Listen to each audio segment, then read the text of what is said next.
Assalamualaikum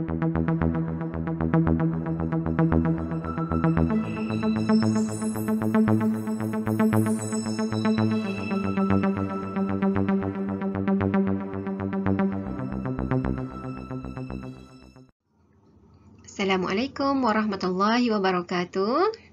Bertemu kita dalam siri belajar bersama Ustazah Yohanis. Kali ini dalam mata pelajaran Pendidikan Islam tingkatan 3. Tajuk pertama bidang Al-Quran iaitu ayat bacaan dan juga hafazan. Boleh rujuk muka surat 2.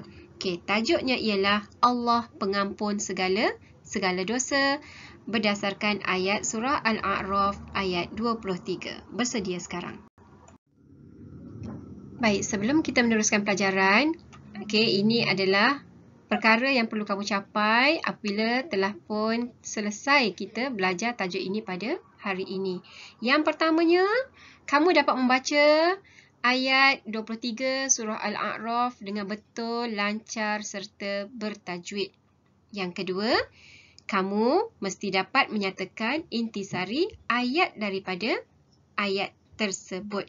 Dan yang ketiga, kamu mesti dapat menghafaz ayat 23 surah Al-A'raf dengan betul, lancar serta bertajwid.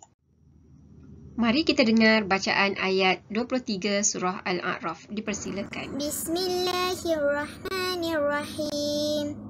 Qala rabbana zalamna anfusana wa illam taghfir lana wa tarhamna lanakunanna minal khasirin. Sadaqallahul azim. Maksud potongan ayat Qala rabbana zalamna anfusana, maksudnya ialah mereka berdua merayu, wahai Tuhan kami telah menzalimi diri kami. Potongan ayat kedua ialah wa illam taghfir lana wa tarhamna, maksudnya ialah dan jika engkau tidak mengampunkan dan merahmati kami.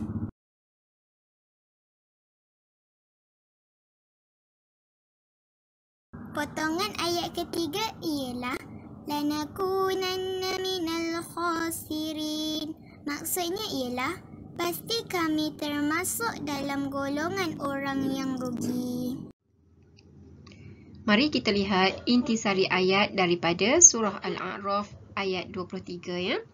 Okey, yang pertama apa yang kita boleh dapati daripada ayat tadi ialah melakukan dosa adalah sesuatu kezaliman untuk diri sendiri.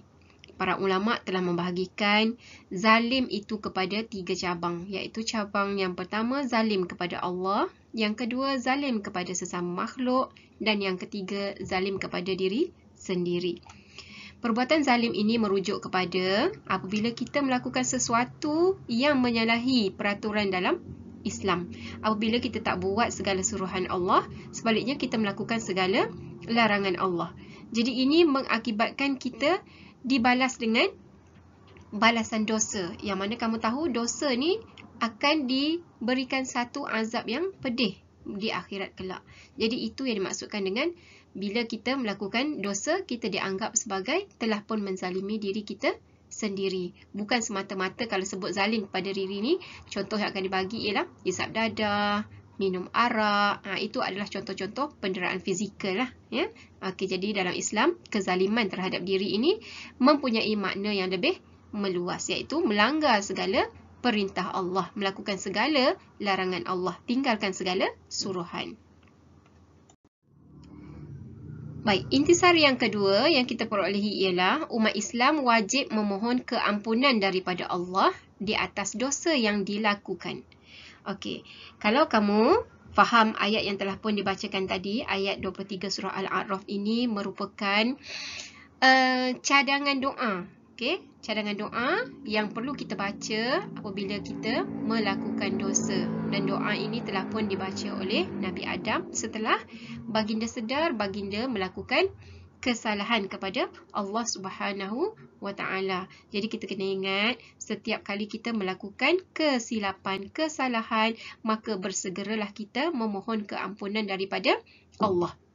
Okey, paling simple memohon keampunan daripada Allah ini, duduk dalam kelas pun kamu masih boleh memohon keampunan daripada Allah, iaitu dengan cara beristighfar. Okey, mudah-mudahan kamu boleh faham ya. Intisari yang ketiga, Allah sentiasa menerima taubat hamba-Nya yang menyesal atas segala dosa yang dilakukan. Okey, anak-anak murid Ustazah yang dikasihi sekalian, kamu kena ingat bahawasanya pintu taubat Allah tidak pernah tutup. Okey, tidak ada due date kecuali satu saat, iaitu di mana ketika nyawanya sudah sampai di halkum. Okey, dah tiba saat kematian yang sangat hampir pada dirinya, maka saat itu Allah tidak akan menerima taubatnya. Jadi selagi hayat kamu ada, bertaubatlah. Okey, bertaubatlah segera sebelum kita kembali kepada Allah Subhanahu wa Ta'ala. Intisari yang keempat, orang yang mendapat keampunan Allah ialah orang yang beruntung. Kenapa dikatakan beruntung? Sebab apa? Apabila dosa-dosanya diampunkan oleh Allah, dia meninggal dalam keadaan bersih daripada segala dosa, maka balasannya tidak lain tidak bukan adalah balasan syurga, yang dimaksudkan dengan beruntung. Ya? Dan intisari yang kelima adalah antara sebab untuk mendapat keampunan dan kasih sayang Allah termasuklah mengakui dosa yang dilakukan. Okey, ini adalah satu yang sangat dituntut dalam melaksanakan taubat nasuha, iaitu kita mengakui dosa yang dilakukan. Okey, dalam ayat 23 surah Al-A'raf ini dia ada cerita ya sebenarnya, iaitu kalau ayat permulaan dia qala rabbana zalamna. Qala tu merujuk kepada siapa? Merujuk kepada Nabi Adam dan isterinya Hawa. Okey. Ayat ini menunjukkan penyesalan, pengakuan Nabi Adam terhadap kesilapan yang telah dilakukannya kepada Allah Subhanahu wa Ta'ala. Apa kesilapan Nabi Adam? Okey, Nabi Adam telah pun melanggar larangan Allah ketika baginda berada di dalam syurga. Okey, baginda telah pun termakan dengan hasutan syaitan, yang membisikkannya agar dia mendekati pokok larangan yang telah pun Allah larang kepada Nabi Adam sebelum ini. Jadi benda yang baik yang perlu kita lakukan ialah kita hendaklah mengaku apabila melakukan sesuatu dosa. Seterusnya, mari kita menghafaz bersama adik Nurhannah Nadhira. Jom kita cuba hafaz ayat ini. Qala rabbana zalamna anfusana. Qala rabbana zalamna anfusana. Kita sambung lagi. Wa illam taghfir lana وترحمنا وإن لم تغفر لنا وترحمنا.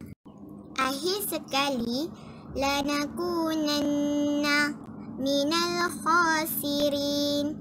Lanakunanna minal khasirin. Baik, akhirnya untuk pentaksiran PBD, sila rekodkan hafazan kamu dan hantar ke Telegram guru kamu untuk penilaian. Sila rekod dengan jujur tanpa melihat buku teks. Okey, selamat melaksanakan tugasan.